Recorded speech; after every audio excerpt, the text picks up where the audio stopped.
Okay, kids, now is the time when we get to reap the benefits of all that hard work that the bees did in making honey. And so the bees have something that's called a hoarding instinct. You know what hoarding means? To hoard something means that you gather stuff and you hold on to it and you don't let it go, even if maybe you don't need it. Bees have what we call a hoarding instinct, and they want to gather as much nectar as they possibly can.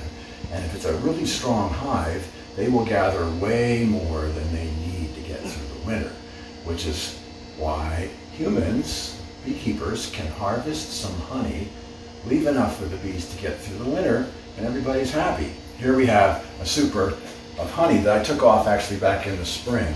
And I'm going to show you how we extract the honey. To extract means to take it out. So the honey is sealed up in this comb with wax. Now how are we going to get it out of there? Well, we have some tools to help us with that. We have an uncapping knife, and it's hot, so it will just cut right through the wax. And then we can get to the honey. Once we do that, though, we're going to have something that looks something like this. I didn't quite cap this over. We're going to have cells that are open, and the honey's still in there. So how do we get it out?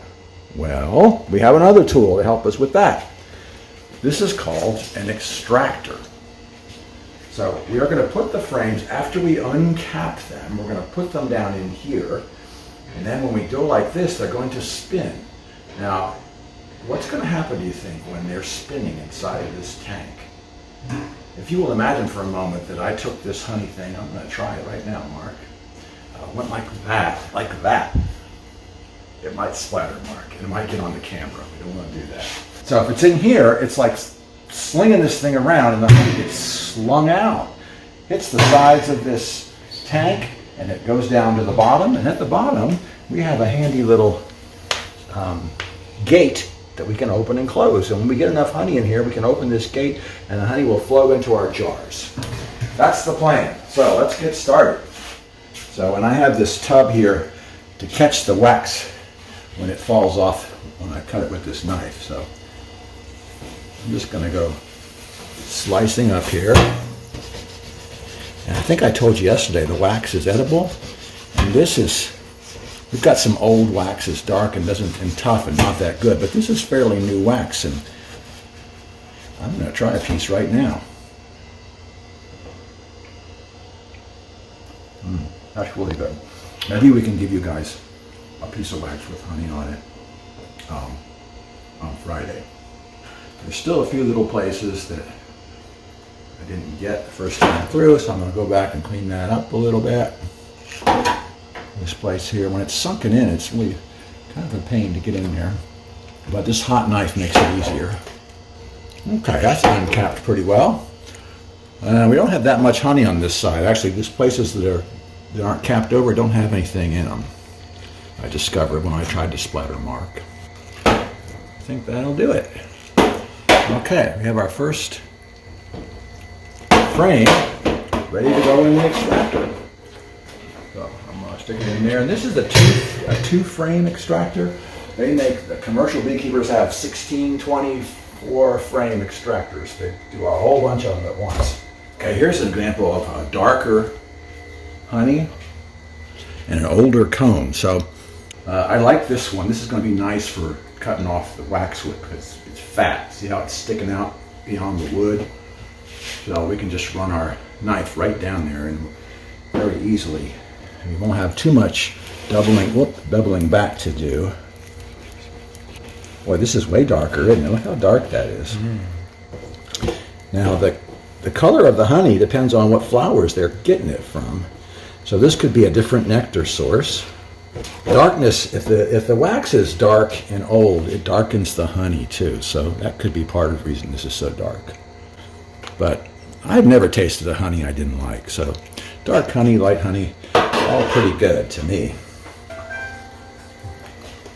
These are the cappings that we took off with that uncapping knife. What I'm going to do is I'm going to put those in a sack with like a mesh bag, and I'm going to hang them and let them drip And you can see already some honey dripping off of them here. So there's a lot of honey in here that we can still get. Okay, so we're going to put this one in the extractor. And then we're going to turn the crank. We're going to start slow. See those droplets of honey that are being flung out and landing on the side of the tank?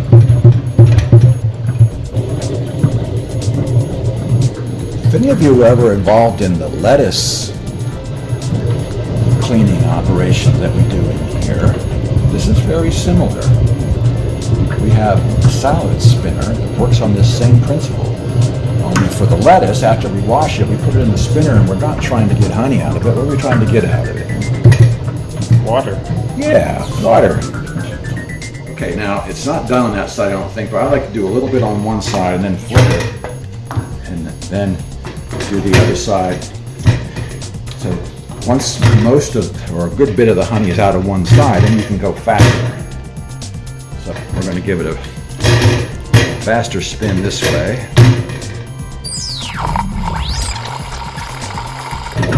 So, what do you think the difference is between nectar and honey?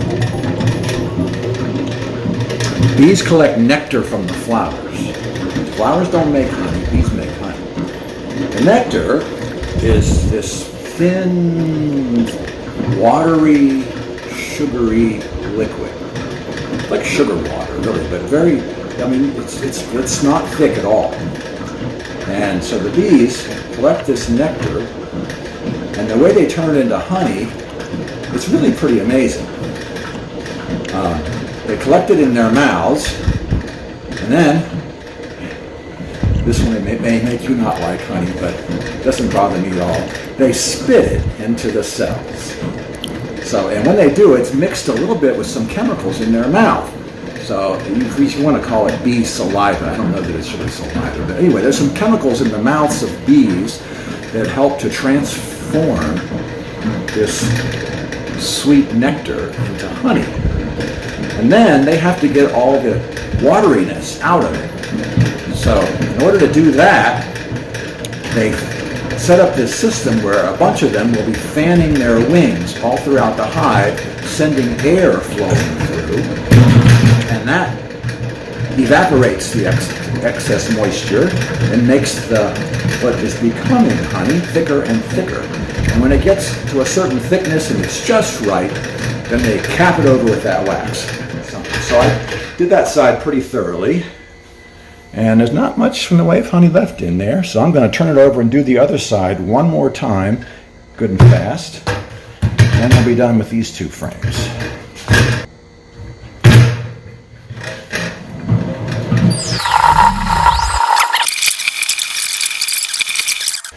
Okay, let's see. All right, that looks pretty good. Now there's still some stickiness on here that we didn't get out, but what we're going to do is give this back to the bees and then we'll clean it up.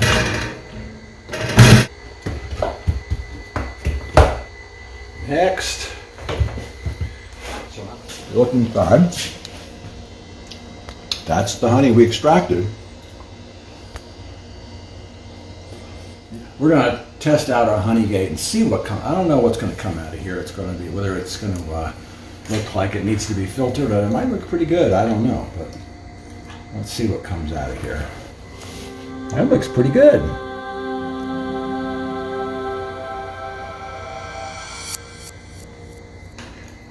Honey from our very own beehive, and we're going to put together a bunch of these, and you guys can take them home and put them on your toast or iced tea, or put them on your biscuits, whatever you want to do. Or you could just eat it like that. Good stuff.